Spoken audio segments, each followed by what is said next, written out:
Good evening students, this is Neha from Max classes. Students, in this video we are going to solve a question number 64 from the chapter area of circle, sector and segments. This question is given, okay. This question came in CBSE 2017 in your CBSE board exam. So we will solve it, okay.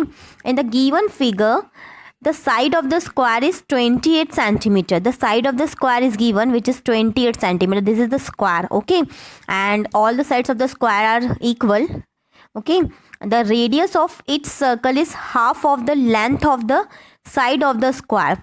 जो आपका circle है, ये circle है, इसकी जो radius है वो क्या है, जो आपका स्क्वायर है उसकी साइड की आधी है, okay, half of the side of the square, okay.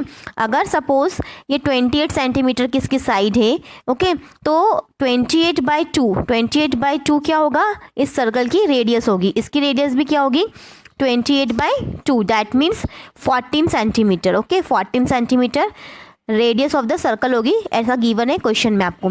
एक बार क्वेश्चन में आपको अगेन रीड करके बता देती हूँ.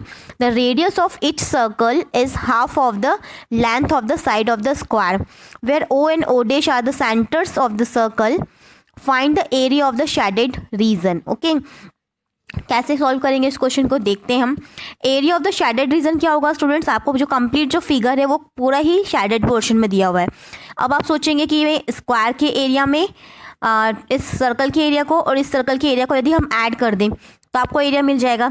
लेकिन स्टूडेंट्स ये आपका सोचना गलत है, क्योंकि अगर आप ऐसा करते हैं तो आप क्या करेंगे कि ये जो आपका क्वाड्रेंट बन रहा है, ये वाला जो क्वाड्रेंट जो रेड कलर से मैं शो कर रही हूँ, ये जो दो क्वाड्रेंट बन रहे हैं इनके एरिया दो बार काउंट हो जाएंगे. कैसे काउंट हो जाएंगे, जब आपने स्क्वायर के एरिया में ये ट्राइंगल का एरिया को ऐड करा, इस सर्कल के एरिया को ऐड किया और इस सर्कल के एरिया को आपने ऐड किया, तो ये जो इतना जो पोर्शन है जो क्वाड्रेंट बन रहा है ये आपका दो बार काउंट हो गया.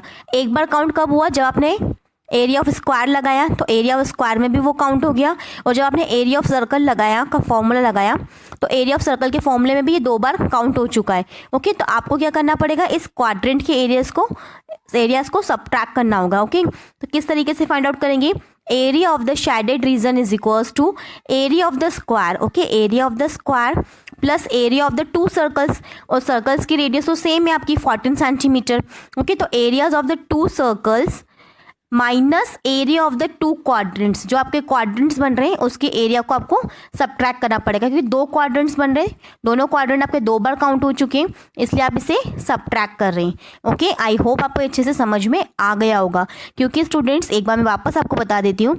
हमने ये स्क्वायर बनाया, इस स्क्वायर के एरिया को हमने फाइंड आउट कर लिया, ओके. इसी स्क्वायर के एरिया में हमने इस सर्कल को ऐड किया और इस सर्कल को ऐड किया, तो दैट मीन्स आपका ये वाला पार्ट दो बार ऐड हो चुका है, इसलिए हमें इसे क्या करना पड़ेगा, सबट्रैक्ट करना पड़ेगा, ओके.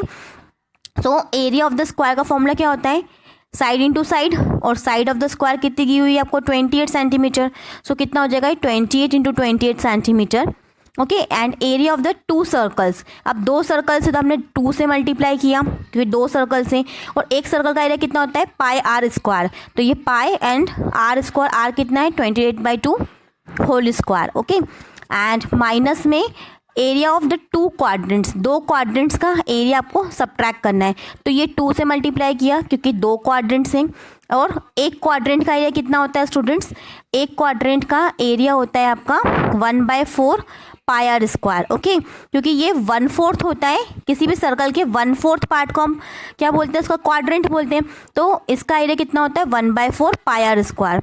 ये मैं आपको स्टार्टिंग में बता चुकी हूँ. तो यहाँ पे हमने 2 इंटू 1/4 किया, और ये पाई और आर कितना था, क्वाड्रेंट का जो रेडियस है वो सर्कल के रेडियस के इक्वल है, दैट मीन्स 28/2, और ये होल स्क्वायर, ओके. ये ब्लैक कलर से शो किया हुआ है. तो अब हम क्या करेंगे, 28 का whole square as it is. Then हमने क्या किया स्टूडेंट्स, ये 2 1 2 एंड 2 2 4 यहाँ पे हमने कट किया. इसे जब आप सॉल्व करेंगे, ओके, तो आपको कितना मिलेगा 3/2 पाई एंड 28/2 का होल स्क्वायर. आप इसे सॉल्व करके देखें, यदि आपको प्रॉब्लम आए तो आप मुझे बता सकते हैं, मैं कमेंट करके आपके क्वेश्चंस का आंसर ज़रूर दूंगी, ओके. सो ये 28 का स्क्वायर, ये 3/2 पाई और ये 28/2 का होल स्क्वायर हो चुका है। अब 28 का होल स्क्वायर और हमने कॉमन ले लिया, 28 का होल स्क्वायर यहाँ पे कॉमन ले चुके हैं।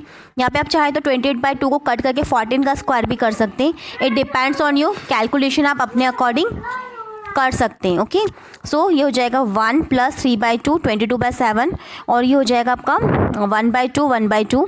ओके, आप इसे कैलकुलेशन करके देखिए क्योंकि 28/2 का होल स्क्वायर कॉमन जा चुका है, तो यहाँ पे कितना बचा, 1/2 बचा है, तो 1/2 का होल स्क्वायर है क्योंकि ये स्क्वायर है, इसलिए हमने 1/2 1/2 दो बार लिखा है। ओके, तो 28 का स्क्वायर आप इसे कैलकुलेशन करें, you will get this 33/28। Now 28 का स्क्वायर इज इक्वल्स टू, आप एलसीएम लेंगे इधर 28 + 33 दैट मीन्स 61 और अपॉन में 28। अब आप इसे सॉल्व कर लें, 28 से एक 28 कट जाएगा आपका, तो 28 × 61 बचा, तो कितना मिलेगा आपको 1708। ओके, सो यहाँ पे हमारा क्वेश्चन कंप्लीट होता है। स्टिल यदि आपको किसी क्वेश्चन में डाउट है तो आप मुझे कॉमेंट करके बता सकते हैं। Okay, thank you very much.